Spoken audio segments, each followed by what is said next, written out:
Arramoo kunoo akkuma asirratti argaa jirtanii rifeensa asteer hojjechuudhaa fi babbareechuu mimmiidhagsuuf kunoo tokko hidhee jalqabee jira. Akkasumallee immoo biyyatti yeroo gallu dibata akkamiitu gaariidha gara biyyaa yoo galle isa kamittuu fayyadamne wayyaa kan jedhullee gaaffii qabaattanii asumaan isinii deebisa jechuudha. Kunuuti egaa haala kanaan bareechee miidhagsee jidduu kana baay'ee tokko biiziin ta'ee rifeensi ishee hiikamaa masaatu jira.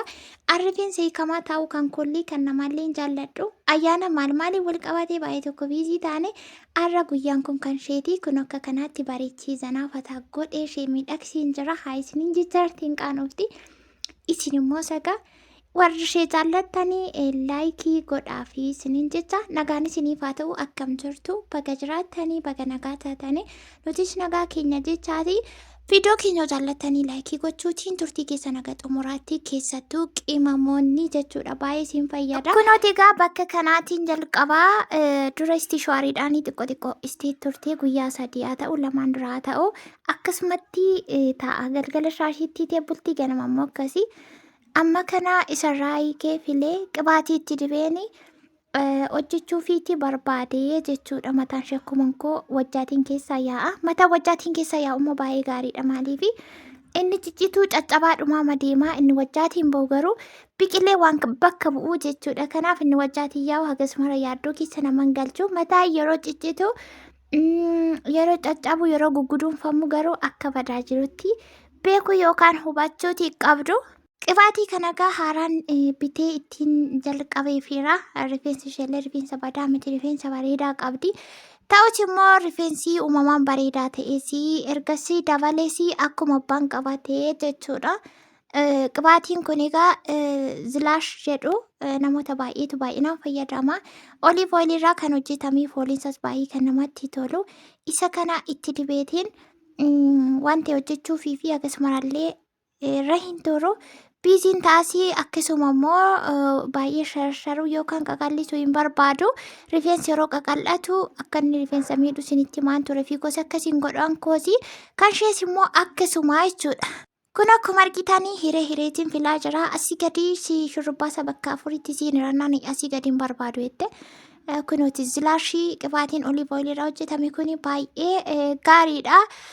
Jedhanii namoonni baay'inaan itti fayyadamu. Ani sodaa qibaatiin qabu yoomiyyuu ofii koo garuu hagammatti ittiin fayyadamne sababni isaa achi fidadheen hin dhufe hin dhumne hagammaayyuu qixxeeyyuu hin taane waan ta'eef qibaatii kan biraa bituu hin dhandhe garuu immoo biyya keessaa isa kanatu mirxiidha kan jedhaniini jalqabsiiseetiin jira jechuudha. Kanan ofii koo dibadhus hin fayyadamti garuu isa kanas immoo nan ilaalaa kan jedhuun jalqabeen jira. Qibaatii kamiyyuu taanaan keemikaalli kan ittiin baay'anii waan akkasiirraa bilisa yoo ta'e qibaatii osoo hin taane kan rifeensa nama wal'aanu bareechuu dheeressuu fi tiriit godhu akkaataa qabannaa ofiitti akkaataatti fayyadamaa guyyaa meeqatti rifeensi keenya hojjetamuu qaba filamuu qaba qibaatii gaafa akkamitti dibuu qabna seedhutu akkaatama qabannaa abbaatu murteessaadha. Guutummaa guutuutti malee qibaatiin miidhaa hin geessisu. Jidduutti akkuma argitanii nagadeen deebi'eeti. Namoonni tokko anamma safara kanatti namoonni tokko warri na baranii ati rifeensa kee qibaatii gatiinsa baay'ee qaalii ta'e fayyadamtamiiti naan jedhu. Ani garuu an akka koo qibaatii baay'ee gadi bu'aa diskaawuntii ta'e fayyadamu hin jiru. Kanaaf murteessaan qibaatii osoo hin taane gochaa nuti rifeensa keenya irratti goonu yookaan raawwannu sanatu miidhuullee wal'aanuulleetti danda'a jechuudha. Kun akkuma argitanii duuba isaa akka quxuxurii wayii godhee irra keessa immoo gadumanii intinaa godha garuu dhumni isaa baay'ee tokko bareeda baay'ee filii masaajii godhee qibaatiillee seeraan itti dibee rifeensi isheellee jajjabaataa miti akkasumas immoo luuccaa miti jidduu magaleessa baay'ee namatti tola garuu kana istishaariitiin labbi gootee turte duraanii isumaan 2 moo 3 ture har'ammoo maaliif akkasittiin sirreessuu fi jedheeni. Jarraan kanatti aanee jiru kan kun gaafa hiikamuu hin miicci jechuudha. Kunoo akka kanaatti jirra oolmaan keenya guyyaa har'aa akkana fakkaata. Kan kollee waan ta'e har'uman hojjetadhe kan garuu viidiyoo hin waraabne hin ariifanne waan ta'eef akkasuma immoo qibaatii kan manatti hojjedhu fixeen ture samoona kana isas immoo borii yookiin boriirraa hojjechuun koo waanuma. Inoollee waan ta'eefuu sirriitti warri rifeensa kunuunfachuu barbaadanii chaalenjii jalqabuu barbaadan Keessattuu yeroo dhiyootti gara biyyaatti galuu fi qibaatisa kan fayyadamu rifeensi koo baay'ee na jalaa ciccitee baay'ee na jalaa miidhamee jira jettan kun waanuma fayyadamu kana akkan fayyadamutti godhaatii ilaalaa yaalaati ilaalaa sinotoon godhiin sun akkamii kun akkamiittanii gaaffii meeqa gaafattu jechuudha. Akkamittan filaa, akkamittan miicaa, akkamittan qibaatiitti dibaa, guyyaa meeqatti hiikee filuun qabaa dibata. Waanuma dibanni itti baay'ateefis miti rifeensi kan irratti namoonni tokko tokko qibaatii asumaa gadi raabatanii itti gadi kan boqoboqan jiru jechuudha. Inni sun biqiltuu bishaan itti baay'atu akkam taa'ee talla collocuu waan ta'e ta'a jechuudha hin bareedullee. Garuu immoo jiddu galeessatti kan itti naqan baay'ee tokko namatti tola. Rifeensi keenyallee akkasuma jechuudha. Baay'inni qibaatii waanuma tokko faayidaa hin qabu waan ta'eef qibaatii ittiin baay'iseenaa darbee immoo ani qibaatii torbeettidha kanan fayyadamu. Torbeetti yeroo tokko gaafa miidhe qofaadha.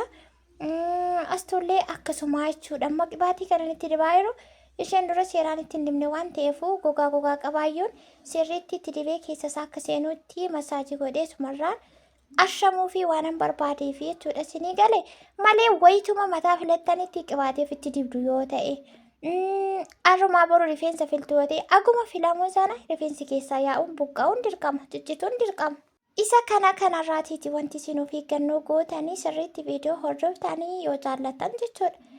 Malee ani isin dirqisiisaan jiru kana hundayyuu kana naasa'u gaaffii keessan irratti hundaa'anii maaloo nutti himii akkam gochuu qabnaa kan koo rifeensi koo narraa dhume kan koo baraan achuma jira hin dabalusii hin du'usii hin duulusii warri jettaan jirtu waan ta'eef rifeensi dheeratee gajjallaa ga'uusaa irratti immoo bakkuma jirutti rifeensa baay'ee bareedaa ta'e walqixxaatee duubni fuuldurri isaa kan namatti tolu wayii tokko hin jiraare innis baay'ee tokko filatamaadha. Kanaaf rifeensuma dheeraaf hin boo'inaa isin. Bakkuma jirutti iyyuu rifeensuma qulqullina qabu yoo ta'e gaariidha isin jechuu barbaadeenii kun amma xumuree jira. Bakka meeqatti hin hiree bakka 5 ta'e 6 hin beeku duubaan akka quxuxxuriin godhe gadi naan buusin jennaani amma maal jedhutti immoo saatiinis nutti deema. Akkasumas immoo rifeensa baay'ee sharasharee qaqallisee dha'uu hin barbaadu.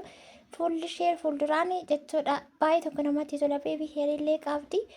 Akka kanaatti babbareechee kaa'ee jechuudha astuudhaan har'a warri sayyuu koo hattee jettan immoo haaraanis takka abbaa manaa namaa hattee jettanii takka sayyuu koo hattee jettu isin mee maal isin godhe maa akka kana naatti qoostu garuu walitti qoosuun gaariidha gaayis.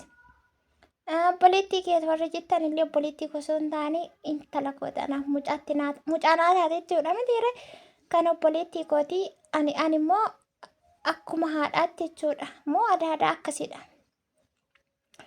Kunoo qibaatichi zalash jedhama kan namoonni baay'inaan itti fayyadaman amma isheen xiqqoon kun gatii ishee birrii 100 jechuudha. Anillee suuqii keessaan fuudhee garuu birrii 100 isheen xiqqoonii inni guddaan immoo 260 baay'ee qibaatii mirxiidha. Ala kanaanii bareechee miidhagsee akka kanaatti qabsiisee fiitiin jira baay'ee tokko namatti tola.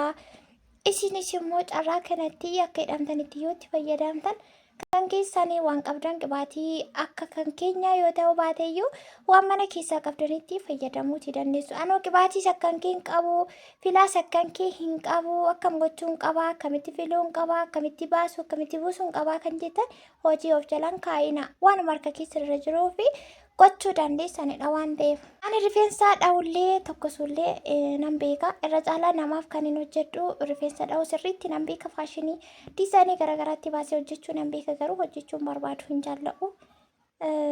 Hin barbaadu malee nan beeka jechuudha akkasuma immoo yeroo tokko akkasii kanas egaa yeroo gabaabduu keessatti akka inni dheeratuu fi sanuu harka koo argate.